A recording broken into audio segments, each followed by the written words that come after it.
Welcome back on civil service protection everyone. आज के top 5 current affair में आपका स्वागत है। एवरीवन, हम लोग काफ़ी कम मुद्दों पे, कम टॉपिक पे एनालिसिस करते हैं, बात करते हैं। उसका सबसे बड़ा कारण क्या है कि जो न्यूज़ हमारे एग्जामिनेशंस के सिलेबस से टच होता है, जो न्यूज़ हमारे एग्जामिनेशंस के सिलेबस में टैली खाता है, सिर्फ उन्हीं मुद्दों पर ऐसे ही टॉपिक हम लोग बात करना चाहते हैं ताकि ज़्यादा खबरों से बचा जा सके। एवरीवन, टोटल 5 टॉपिक यहाँ पर हम लेकर आते हैं क्वेश्चंस के फॉर्मेट में। क्वेश्चंस के रूप में तो बात करते हैं, साथ ही उसको हम एप्लीकेशंस बेस्ड भी हम लोग एनालिसिस करने की कोशिश करते हैं। जिसमें से जो पहला क्वेश्चन है आज का, हाल ही में पेरिस ओलंपिक 2024 के लिए क्वालिफाई करने वाले एकमात्र भारतीय वेट लिफ्टर कौन बन गए हैं। ओके, सो इसका जो राइट आंसर है, चित्र में आप देख ही रहे होंगे, ये मीराबाई चानू है। तो मीराबाई चानू, ओके, मीराबाई चानू, क्लियर। ये रहने वाली कहाँ की है, कहाँ की यह निवासी हैं, तो मणिपुर। ओके एवरीवन, अगर जीवन में कभी भी आप हताश हो रहे हैं, आपको मोटिवेशन की आवश्यकता है, तो मीराबाई चानू उसकी जीती जागती उदाहरण है। आप इनकी जीवनी जाकर पढ़ना। जब ये प्रतियोगिता में विनर नहीं हुई थी, न इनको कोई जानता था, न इनको कोई सम्मान था। इनकी लाइफ की जो जर्नी है काफ़ी क्रिटिकल रही है। सो आप इनका इंटरव्यू जाकर देखना यूट्यूब पे, बहुत अच्छे अच्छे इनके इंटरव्यू पड़े हुए हैं। ये अपने बारे में क्या बताती हैं, इनकी लाइफ की जर्नी कैसे शुरू हुई है, ये कैसे अपनी मंजिल को पाती हैं। सो बहुत ही जीती जागती ये उदाहरण है। जब भी आप निराश होते हैं तो आप इनके बायोग्राफी को देख लो कि आखिर इनका जीवन शुरू कैसे हुआ। आज के समय में अंतर्राष्ट्रीय ये पर्सनालिटी बनी हुई है। तो जीती जागती ये मोटिवेशंस की आइकॉनिक पर्सन है। सो इनके बारे में आप जान लो ताकि आपको ये पता चले कि आपके जीवन में जो परेशानियां, जो दुख है ना, वो बहुत बड़ी बात नहीं है। बहुत ज़्यादा गहराइयों से लोग निकल कर आज ऊपर आकर विनर बने हुए हैं। ठीक है, सो मीराबाई चानू है, मणिपुर की रहने वाली हैं। ठीक है, और पेरिस ओलंपिक 2024 के लिए क्वालिफाई करने वाली एकमात्र भारतीय वेट लिफ्टर ये बन गई हैं आज के समय में। ठीक है, टोक्यो ओलंपिक पदक विजेता मीराबाई चानू ने पेरिस ओलंपिक में अपना स्थान सुरक्षित कर लिया है, जो कि क्वालिफाई करने वाली एकमात्र भारतीय भारोत्तोलक वेटलिफ्टर के रूप में इतिहास रच दिया है। थाईलैंड के फुकेत में IWF विश्व कप में 29 वर्षीय ओलंपिक रजत पदक विजेता महिलाओं के 49 किग्रा के ग्रुप बी में तीसरे स्थान पर रही और कुल मिलाकर 11वां स्थान इन्होंने अर्जित किया है। ओके, नेक्स्ट है, हाल ही में समाचारों में देखा गया lumpy skin disease, LSD, lumpy skin disease ज्यादातर किस प्रजाति समूह में होता है। सो राइट आंसर है मवेशियों में, मवेशी, ओके, कैटल। सो एवरीवन, जैसा कि आप चित्र में देख रहे होंगे कि ये बॉडी स्किन है पशु का, जिसमें कि ये बबल के टाइप में छोटे छोटे गांठे बन जाते हैं, जो कि लंपी स्किन डिजीज की ये पहचान है। और इसका पहला जो खबर है वो राजस्थान में आया था। बहुत ज़्यादा पशुओं की इसमें डेथ हुई थी इसमें। ठीक है, तो इसकी पहचान ऐसी है कि बॉडी पे छोटे छोटे बबल हो जाते हैं गांठों के रूप में। ठीक है, ये होता कैसे है, तो याद रखना, यह वायरस और उसको LSD, lumpy skin disease virus, LSD के कारण से होता है। ठीक है, सो भारतीय वैज्ञानिकों ने मई 2022 में लगभग 1 लाख मवेशियों की मौत के लिए जिम्मेदार लंपी स्किन डिजीज वायरस के आनुवंशिक संरचना को डिकोड करने में महत्वपूर्ण प्रगति की है। लंपी स्किन जो डिजीज है, मवेशियों को प्रभावित करने वाला एकमात्र वायरल संक्रमण है, जो कि LSD के कारण होता है। लंपी जो त्वचा रोग है वो गांठदार त्वचा बन जाता है, जो कि हमने बात किया कि बॉडी पे छोटे छोटे बबल हो जाते हैं, देखने में बबल टाइप होते हैं, हालांकि यह गांठें होती हैं स्किन पे। ओके, सो मवेशियों में होने वाला एक संक्रामक रोग है जो कि पॉक्स विरेडे, याद रखना, पॉक्स विरेडे परिवार के एक वायरल के कारण होता है। तो मामला यहां से पूछा जा सकता है। LSD तो आपने रट लिया, पता चला कि मामला यहां से पूछ लिया गया, तो पॉक्स विरेडे, ठीक है, बिरादरी के वायरस के कारण होता है, जिसे निथलिंग वायरस भी कहा जाता है। और इस रोग के कारण पशुओं की त्वचा में गांठें बन जाती हैं। ठीक है,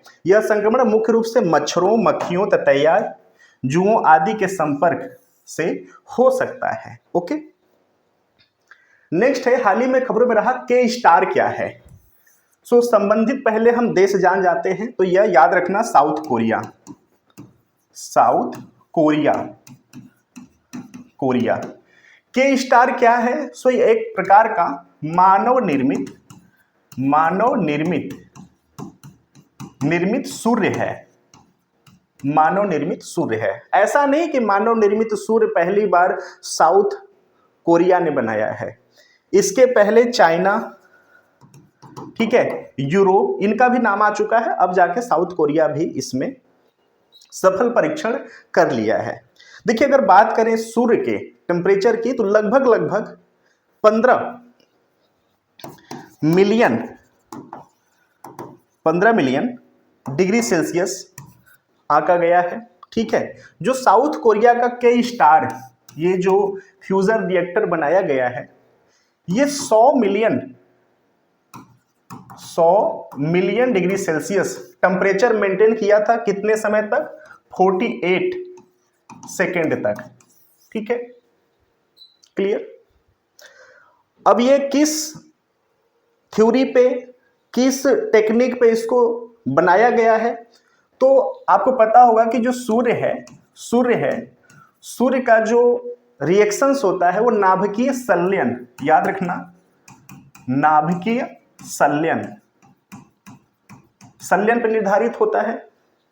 जो के स्टार है, के स्टार भी नाभिकीय संलयन पर ही बनाया गया है। ओके, देखिए, एक होता है नाभिकीय विखंडन, जस्ट वेट, एक होता है नाभिकीय विखंडन, एक होता है नाभिकीय संलयन। नाभिकीय संलयन, नाभिकीय विखंडन में क्या होता है कि एक समय के बाद जो रिएक्शन है वो बंद हो जाता है, क्योंकि एक अणु छोटे अणुओं में टूट जाता है, जिससे कि ऊर्जा निकलती है। नाभिकीय संलयन में क्या होता है, एक अणु, दो अणु आपस में मिलकर के एक अणु का निर्माण करते हैं, फिर आपस में मिलकर निर्माण करते हैं। यानी होता क्या है कि वो चैन कभी बंद ही नहीं होता है और हमें निरंतर एनर्जी मिलती रहती है, जिसको कि हम नाभिकीय संलयन रिएक्शंस कहते हैं। तो यह फ्यूजन्स, ये जो रिएक्टर है, ये फ्यूजन्स पे डिपेंडेंट है, नाभिकीय संलयन पे डिपेंडेंट है। ओके, तो आज के समय में के स्टार जो है एक प्रकार से मानव निर्मित सूर्य है। किसने बनाया है? साउथ कोरिया ने बनाया है। ठीक है, Korea institute of fusion energy में संचालित दक्षिण कोरिया के स्टार फ्यूजन रिएक्टर, जिसे कोरियाई कृत्रिम सूर्य भी कहा जाता है, ने 48 सेकेंड के लिए 100 मिलियन डिग्री सेल्सियस पर प्लाज्मा को बनाए रखने में एक सफलता हासिल की है, जिसने एक नया विश्व रिकॉर्ड बनाया है। यह अपने पिछले रिकॉर्ड को पार कर लिया है और परमाणु संलयन के माध्यम से स्वच्छ और सीमित ऊर्जा की दिशा में प्रगति का प्रतीक है। तो पूरा मामला समझ गए कि जो हमारा सन है, सन भी नाभिकीय संलयन पर ही निर्धारित है। नाभिकीय संलयन पर निर्धारित है। और जो के स्टार बनाया गया है, के स्टार, ये भी नाभिकीय संलयन पर निर्धारित है, नाभिकीय संलयन पर। ठीक है, और 48 सेकेंड तक 100 मिलियन डिग्री सेल्सियस का टेम्परेचर मेंटेन किया गया था। ओके, नेक्स्ट है, हाल ही में भारत के राष्ट्रपति ने किस स्थान पर कैंसर के लिए भारत की पहली घरेलू जीन थेरेपी का शुभारंभ किया था? राइट आंसर है IIT Bombay. IIT Bombay. Okay, Bharat के राष्ट्रपति श्रीमती द्रौपदी मुर्मू ने IIT बॉम्बे के कैंसर के लिए देश की पहली घरेलू जीन थेरेपी का शुभारंभ किया है। अभूतपूर्व CRT सेल थेरेपी कैंसर की लड़ाई को किफायती आशा प्रदान करती है। यह चिकित्सा मील का पत्थर है, मेक इन इंडिया का एक हिस्सा है और IIT Bombay, Tata memorial hospitals और इम्यूनो सिटी द्वारा सहयोगात्मक रूप से इसको विकसित किया गया है। यह अनुसंधान और विकास के एक महत्वपूर्ण उपलब्धि का प्रतीक है। जीन थेरेपी विभिन्न बीमारियों को इलाज में आशाजनक, जिसमें स्वास्थ्य देखभाल के एक नए युग का शुरुआत हुई है। कैंसर में जीन थेरेपी क्या होता है? ओके, इसको प्लीज आप नोट डाउन कर लेना। कैंसर जीन थेरेपी ट्यूमर के बोझ को खत्म करने या कम करने के लिए सीधे कोशिका हत्या, इम्यूनोमॉड्यूलेशंस या घातक स्थिति को उलटने के लिए आनुवंशिक त्रुटियों को ठीक करने के लिए एक न्यूक्लिक एसिड को ट्यूमर या सामान्य कोशिकाओं में स्थानांतरित करना है। ओके, सो आपको पता होना चाहिए कि आईआईटी बॉम्बे में भारत का पहला जो जीन थेरेपी का संचालन किया जा रहा है। तो ये पता होना चाहिए कि जो जीन थेरेपी है वो बॉडी में काम कैसे करता है, कि जब इंजेक्ट किया जाता है तो किस कोशिका को मारता है, किस कोशिका को जीवित रखने के लिए किसको किसको यह क्षति पहुंचाता है। ओके, नेक्स्ट है पेरुंगमन लूर नरसंहार को हाल ही में खबरों में देखा गया है, किस राज्य से संबंधित है? तो यह जो है तमिलनाडु, ओके, तमिलनाडु राज्य से संबंधित है। ठीक है, एक्चुअल में यह 1920 का मामला है। 1911 में विरोध किया गया था, जिसमें कि 1920 में इसके परिणाम हुए। काफी नरसंहार वाला मामला है, तो राज्य प्लीज आप याद रखना। सो राजनीतिक संगठनों और नेताओं ने तमिलनाडु के मदुरई में पेरुंगनलूर नरसंहार की 104वीं वर्षगांठ पर कार्यक्रम आयोजित किया है। 3 अप्रैल 1920 को 1911 के दमनकारी आपराधिक जनजाति अधिनियम का विरोध करते हुए पिरामलाई कल्लार समुदाय के 16 सदस्यों की हत्या कर दी गई थी। यह नरसंहार उपनिवेशवाद के खिलाफ प्रतिरोध का प्रतीक है। तो इसमें 16 लोगों की हत्या कर दी गई थी, ये प्लीज आप याद रखना। और इसमें मदुरई, जो कि तमिलनाडु का मदुरई है, इस घटना से संबंधित है।